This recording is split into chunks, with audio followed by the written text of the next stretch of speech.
오늘 말씀을 통해서 예수님이 세례를 받으신 이유라는 제목으로 말씀 나누도록 하겠습니다. 제가 최근에 이제 몇 분한테 들었던 이야기인데 목사님, 부활절이 왜 자꾸 이렇게 바뀌어요? 이제 이런 이야기를 하시더라고요. 그래서 부활절이 왜 바뀌는지를 좀 설명하면서 오늘 말씀을 좀 나누도록 하겠습니다. 부활절은 춘분이라고 하는 우리 태양력의 절기가 있죠. 봄이 오는. 그래서 3월 21일을 기점으로 해가지고 보름달이 뜨는 날, 그 음력으로 15일이 되는 그 날을 지나서 주일이 오면 그날이 부활절입니다.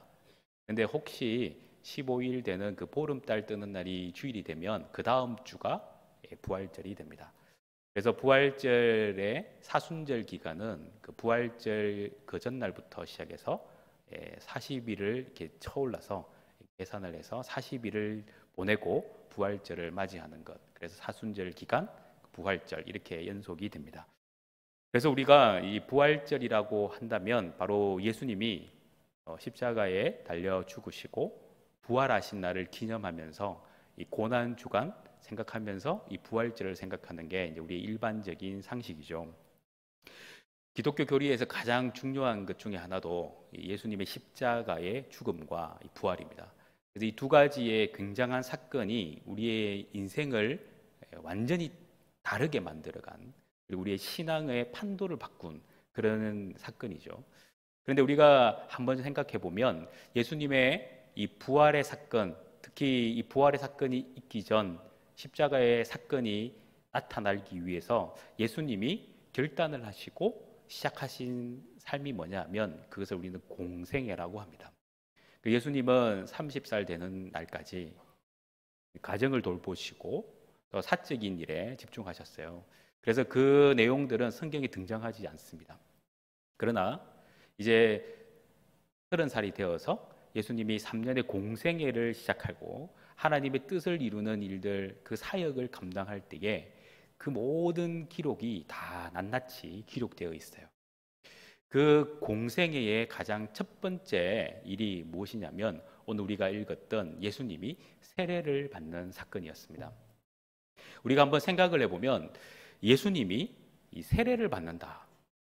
그래서 예수님이 세례를 받는다는 것은 이 굉장히 큰 의미가 있는데 특히 이 요한의 세례와 우리가 지금 교회에서 받는 이 세례는 사실 조금 차이가 있어요. 그 당시에 요한이 말하는 그 세례는 죄를 회개하면서 앞으로 오실 분, 그 메시아를 준비하는 의미에서의 세례를 베풀었습니다. 그래서 메시아를 대망하는 사람들이 요단강가에 와서 세례 요한으로부터 세례를 받는 것이었어요. 그러나 우리가 지금 교회에서 세례를 베푸는 것은 우리의 지난 삶, 옛 사람을 버리고 새 삶을 잇는 것, 그리고 우리의 죄를 씻고 새 생명을 얻는 것, 이런 의미에서 세례를 받습니다. 그러다 보니까 이 세례를 생각해 보면 어떻게 예수님도 안 계신데 예수님도 모르는 사람들이 세례 요한한테 세례를 받는다 하니까 의아스러워 하시는 분들도 계시더라고요. 또 세례 요한이 등장을 하는데 이름이 요한이다 보니까 이 세례 요한이 요한복음을 쓴 사도 요한인가 하고 생각을 하는 분도 있더라고요. 세례 요한과 사도 요한은 다른 사람입니다. 예수님의 세례를 준 사람이라고 해서 세례 요한이라고 하고요. 또 사도 요한은 예수님의 제자로서 하나님 말씀을 따라 순종하며 성경을 기록한 사람, 그 요한, 사도 요한, 요한복음을 작성하고 요한계시록을 작성한 사람이에요.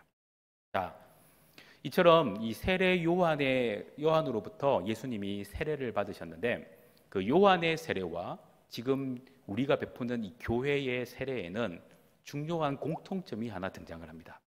그게 뭐냐면 죄를 회개하는 사람이 있어야 된다는 거예요. 다른 말로 표현하면 세례를 받는 사람은 죄인이어야 합니다. 의인은 세례를 받을 이유가 없어요. 그런데 예수님은 죄인이 아니신데 세례를 받으셨어요. 그래서 이게 굉장히 중요한 의미를 갖는다는 거죠. 분명히 죄를 회개하고 메시아를 기다리는 사람들이 받아야 할 그 세례를 예수님이 받으셨다는 사실입니다. 그래서 세례 요한에게 많은 사람들이 몰려와서 도대체 이 세례가 어떤 의미가 있는가를 물어봤을 때에 마태복음 3장 11절에서 이렇게 이야기를 합니다. 나는 너희로 회개하게 하기 위하여 물로 세례를 베풀거니와 내 뒤에 오시는 이는 나보다 능력이 많으시니 나는 그의 신을 들기도 감당하지 못하겠노라. 그는 성령과 불로 너희에게 세례를 베풀 것이요. 이 말씀을 하는 것 보니까 세례 요한은 분명히 하나님으로부터 세례를 베풀므로 인해서 그가 메시아를 기다리는 사람으로, 메시아를 예비하는 사람으로 분명한 사명을 받은 사람인 것을 알 수 있습니다. 그리고 그 뒤에 오시는 그분을 기다리고 있다라는 사실이 명백하게 성경에 기록이 되어 있어요. 그 뒤에 오시는 분이 바로 메시아이시고 우리를 죄에서 구원할 자이시고 바로 예수님이다라는 사실입니다. 그런데 분명히 종으로서 그의 신도 감당치 못하는, 신들기도 감당치 못할 그 사람이라고 하는 세례 요한이 예수님께 세례를 베푼다. 이것 또한 참 말이 안 되는 이야기가 된 것이에요. 세례 요한이 이렇게 사람들에게 메시아를 기다리게 하면서 요단강가에서 세례를 베푸면서 시간을 보내고 있을 때에 갑자기 어느 날 한 젊은 청년이 그에게 다가옵니다. 그의 모습을 볼 때는 그렇게 뛰어난 외모를 가진 것도 아니고 옷을 보니까 좀 남루해요. 그렇게 부잣집 아이도 아닌 것 같고 부잣집 사람도 아닌 것 같아요. 보니까 좀 고생이 좀 찌들린 얼굴, 좀 피곤해 보이는 얼굴, 그리고 다른 사람들과 특별하게 구별되지 않는 그런 모습을 가지고 있는 한 청년이 다가옵니다. 그를 만난 세례 요한은 순간적으로 그를 바라보면서 깨닫게 됩니다. 이분은 범상치 않는 분이고 이분이 바로 내가 기다리던 그분일 거야. 그런데 아직까지 확신이 안 드는 거예요. 왜냐하면 아직 그 증거를 보지 못했기 때문에 그렇습니다. 예수님의 어머니 마리아와 세례 요한의 어머니 엘리사벳은 이 형제였던, 많이 사촌이었던 그런 관계로 성경에 말하고 있는데요. 그런데 이 세례 요한과 예수님은 만나지 못했던 것처럼 전혀 알아보지 못하는 그런 상황으로 성경이 말씀을 하고 있어요. 그래서 요한이 이렇게 표현을 합니다. 3장 14절에 보면 요한이 말려 이르되 내가 당신에게서 세례를 받아야 할 터인데 당신이 내게로 오시나이까 하면서 말렸다라고 표현을 하고 있어요. 이 말렸다라는 표현은 강하게 만류를 했다는 의미인데요. 이것이 시제적인 의미에서는 계속해서 말렸어요. 말리고 여러 번 만류해서 결국 도무지 말을 안 들어서 어쩔 수 없이 세례를 베푸는 그런 모습으로 성경이 말씀하고 있습니다. 그래서 예수님은 그 말리는 그 가운데서 이렇게 말씀을 하십니다. 15절 말씀해 보니까 예수께서 대답하여 이르시되 이제 허락하라. 우리가 이와 같이 하여 모든 의를 이루는 것이 합당하니라 하시니 이에 요한이 허락하는지라. 예수님은 그에게 허락하라고 말하면서 분명한 의미를 하나 제시를 하는데요. 지금 내가 너희한테 세례를 받는 것은 바로 모든 의를 이루는 것이다 라고 이야기를 합니다. 모든 의, 바로 하나님의 뜻을 이루는 것이라고 말씀하고 있죠. 그래서 하나님의 뜻을 이루기 위해서 세례를 받는다라는 거예요. 자, 그렇다면 죄인도 아니신 그 예수님께서 죄인이 받아야 할 그 세례를 왜 요한에게 받으셔야만 했느냐라는 겁니다. 그래서 이 이야기들을 많은 신학자들이 한마디로 요약을 딱 하는 게 그게 뭐냐 하면 예수님이 세례를 받으시는 그 요단강 세례의 가장 핵심적인 의미는 메시아 되관식이다라고 이야기를 합니다. 예수님이 이 세상의 죄를 감당하기 위해서, 그죠? 이 세상 사람들을 구원하기 위해서 오셨는데 그 오심을 세상 사람들에게 보이는 아주 중요한 의미로서의 세례다라고 표현을 하고 있어요. 자, 그렇다면 이 세례의 진정한 의미를 우리가 조금 더 깊이 한번 발견했으면 좋겠어요. 그 첫 번째는 뭐냐면 예수님이 세례를 받으신 이유, 바로 요단강 세례를 받는 그 의미는 뭐냐면 메시아의 신분이 이제 많은 사람들 앞에서 공인되는 사건이다라는 사실입니다. 16절에서 17절 말씀에 아주 기가 막힌 말씀이 등장을 합니다. 예수께서 세례를 받으시고 곧 물에서 올라오실새 하늘이 열리고 하나님의 성령이 비둘기같이 내려 자기 위에 임하심을 보시더니 하늘로부터 소리가 있어 말씀하시되 이는 내 사랑하는 아들이요 내 기뻐하는 자라 하시니라. 예수님께서 세례를 결코 이제 받으셨어요. 하나님의 뜻이라고 하니까 그 뜻을 이 세례 요한이 거절할 수 없겠죠. 그리고 세례를 받으시고 나타나는 현상이 놀라운 현상이 등장을 합니다. 그 첫 번째는 뭐냐면 하늘이 열렸어요. 그리고 두 번째는 성령이 비둘기처럼 임하게 되고요. 그리고 세 번째는 하늘에서부터 소리가 나타났다라는 사실. 이것은 세상 사람들은 아무도 몰라도 하늘에서 난리가 났다는 것을 의미하는 거예요. 예수님이 세례를 받았는데 세상 사람들은 아무도 몰라. 그런데 하늘에서는 난리가 난 거예요. 하늘 경사가 난 거예요. 우리가 교회에서 행사를 막 해도 있잖아요. 세상 사람들은 저 행사가 무슨 행사인지를 몰라요. 부활절이구나, 뭐 추수감사절이구나, 크리스마스구나, 뭐 교회 가면은 먹을 거 주겠네, 이 정도 수준이에요. 그런데 우리 교회에서는 어떻습니까? 부활절 되면 난리가 나요. 추수감사절 되면 난리가 나요. 크리스마스가 되면 난리가 난다고요.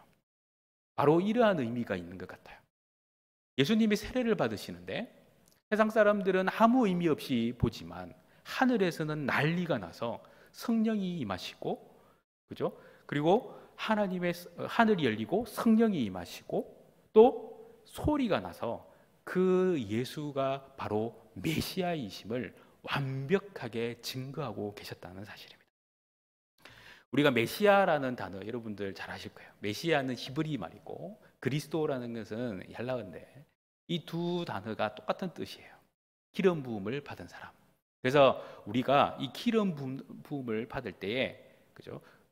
구약 시대에서는 왕이나 제사장이나 선지자들이 기름 부음 받듯이 바로 예수님은 이 세 가지의 모든 직분들을 다 감당하시는 진정한 메시아로 이 세상에 오셨다라는 의미에서 이 세례가 베풀어졌다는 사실입니다. 그런데 여기에서 끝나면, 그죠? 이게 우리는 이제 지나갔기 때문에 알지만 세례 요한에게는 이게 뭔가 다른 의미가 있었다는 거예요. 그래서 세례 요한이 이 사실을 보면서 나중에 사람들에게 설명을 하면서 나타나는 본문이 요한복음 1장 32절에서 34절 말씀이에요. 그 말씀을 보면은 요한이 또 증언하여 이르되 내가 보매 성령이 비둘기같이 하늘로부터 내려와서 그 위에 머물렀더라. 나도 그를 알지 못하였으나, 몰랐던 거예요. 세례 요한이 진짜 이 사람이 메시아인지 몰랐어요. 그러나 나를 보내어 물로 세례를 베풀라 하신 그이가 나에게 말씀하시되, 하나님이 말씀을 하셨어요. 뭐라고? 성령이 내려서 누구 위에 머무는지, 누구 위에든지 머무는 것을 보거든 그가 곧 성령으로 세례를 베푸시는 이인 줄 알라 하셨기에 내가 보고 그가 하나님의 아들이심을 증언하였노라. 이렇게 말씀합니다. 그러니까 세례 요한도 예수님이 진정한 메시아인 긴가민가 하는 그 상황에 있었는데 하나님께서 세례 요한에게 확신 있는 증거를 제시하셨어요. 세례를 받고 나오는 순간 그에게 성령이 임하는 것을 너는 영안이 열렸으니까 볼 거야. 근데 아니나 다를까? 예수님이 세례를 받고 나오시는데 하늘이 열리고 성령이 비둘기같이 임하고 하늘에서 또한 음성이 날 정도로 큰 소리가 나는 것을 보았다는 겁니다. 맞다. 이분이 진정한 메시아구나. 이제 그는 깨닫고 그것을 증거하게 되었다는 사실이에요. 우리 주님께서, 우리 하나님께서 우리의 인생에 믿음을 이야기하실 때에 과연 저도 이런 모습으로 말씀하지 않을까라는 생각을 해봅니다. 그 또 하나의 예가 뭐냐면 예수님이 탄생하실 때에 목자들이 예수님을 경배하러 갔어요. 근데 목자들이 천사의 소리를 듣고 예수님을 경배하러 갔는데 이 아이가 천사들이 말하는 진정한 메시아로서 오신 왕으로서 오신 그 아이인지 아닌지 알 수가 없는 거예요. 그래서 그 징표를 이렇게 표현을 합니다. 누가복음 2장 11절에 12절 말씀해 보면 오늘 다윗의 동네에 너희를 위하여 구주가 나셨으니 곧 그리스도 주시니 너희가 가서 강보에 쌓여 구유에 뉘어 있는 아기를 보리니 이것이 너희에게 표적이니라. 분명히 아이를 볼 건데 그 아이가 어디에 있느냐? 아주 멋진 집에, 그죠? 멋진 침대에 강보에 쌓여 있는 것이 아니라 구유통에 있는데 강보에 쌓여 있다. 아주 독특한, 누가 봐도 이 아이는 하나님이 보내신 아이, 바로 우리 그리스도이시다, 메시아이시다는 것을 알게끔 하셨다는 사실입니다. 이런 내용들을 보면 실제로 우리의 신앙이라는 것이 무조건 믿어라 믿어라 한다고 믿어지는 게 아니라 하나님은 분명한 표적과 그게 맞는 의미들, 그 증거를 우리에게 보여주신다는 사실이에요. 그래서 우리가 말씀을 지금 2000년이, 예수님이 탄생하신 2000년이 지났는데요. 2000년이 지났는데요. 2000년이 지난 우리는 그 당시에 있지 않았지만 그 당시에 기록된 말씀을 가지고 우리는 하나님을 만나고 예수님을 만나고 있어요. 더 놀라운 사실은 그 성경의 말씀을 그대로 믿었던 제자들과 그리고 그 뒤에 일어났던 많은 믿음의 선진들은 그 말씀이 진짜임을 믿었다는 거고요.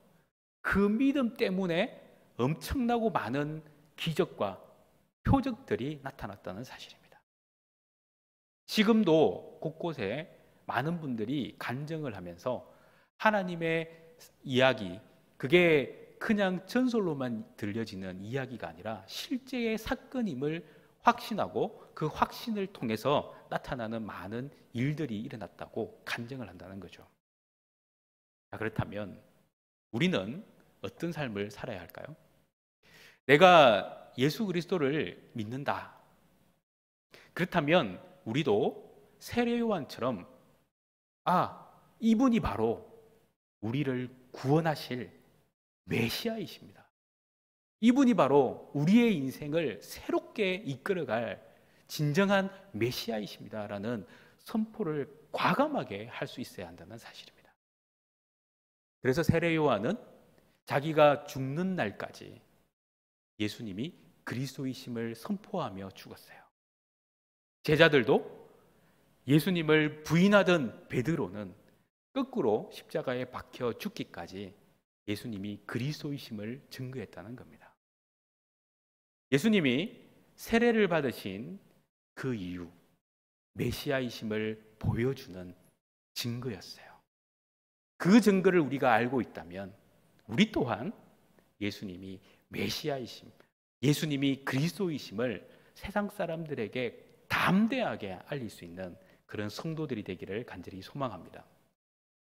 두 번째로 예수님이 세례를 받으신 이유, 그 이유는 대속의 사역을 알리는 사건이었기 때문에 세례를 받으셨다는 겁니다.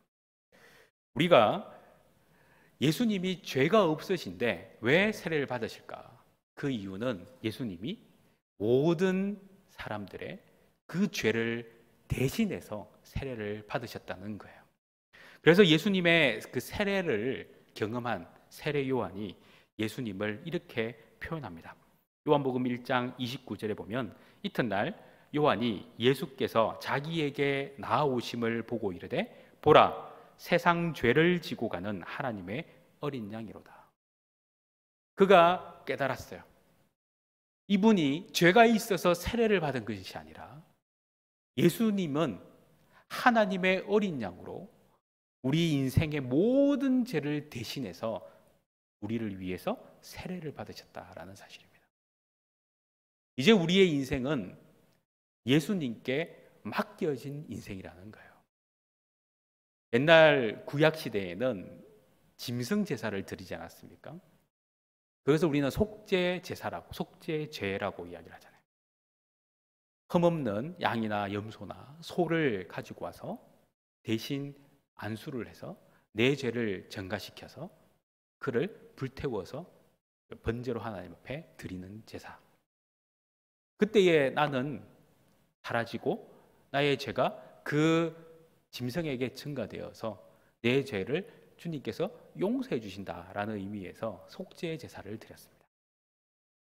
바로 이 예수님께서 죄인들이 받아야 할 세례를 받으심으로 이제 우리 스스로가 해결할 수 없는 그 죄를 이제 예수님께서 그리스도가 되셔서 우리를 위해서 죽어주신다, 새롭게 해주신다라는 그 길을 열어주셨다는 의미에서 세례가 중요한 의미를 가졌다는 사실이에요.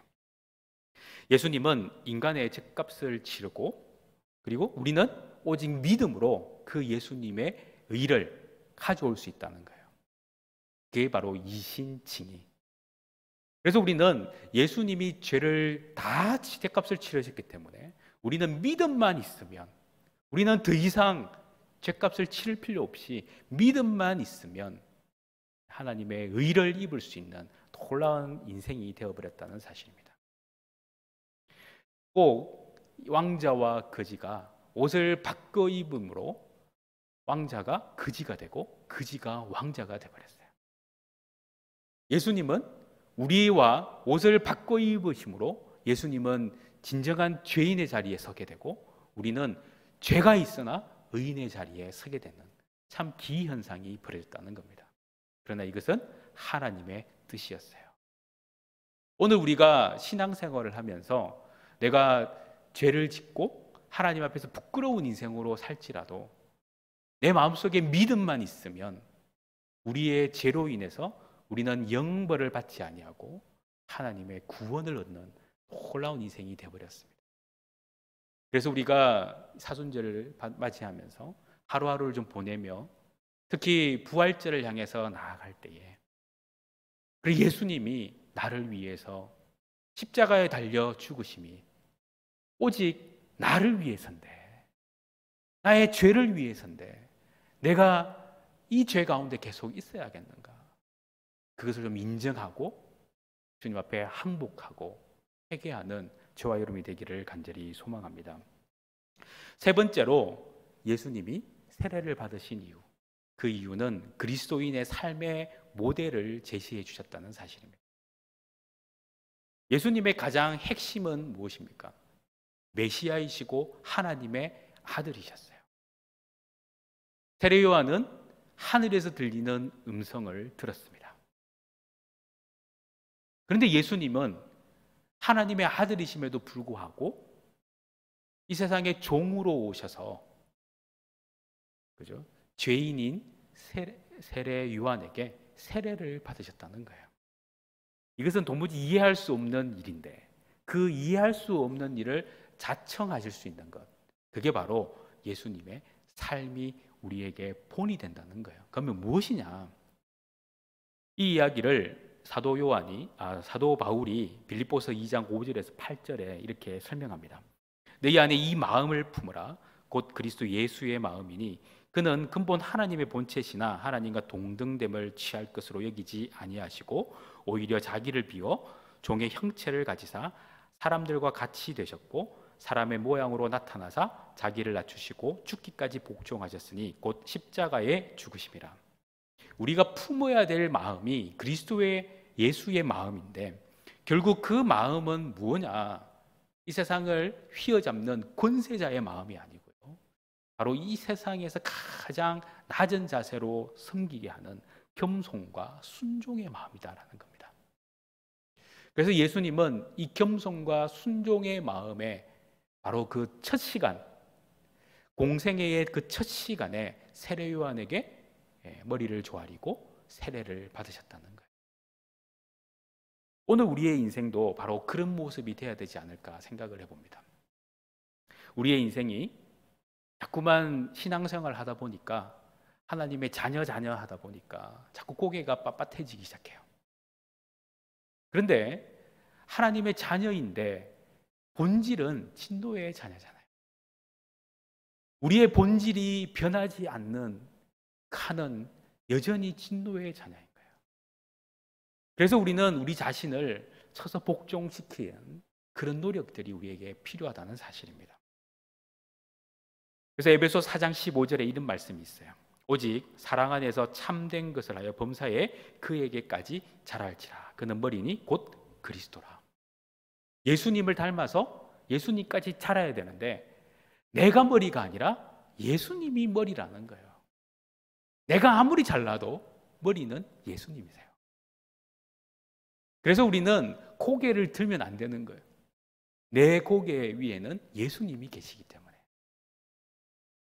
그래서 우리의 본질은 이렇듯 고개를 숙여야 되는 것. 그게 바로 진정한 하나님이 기뻐하시는 모습이다라는 겁니다. 제가 3월 5일 날 그 신문에 아주 기분을 좋게 하는 뉴스를 발견했어요.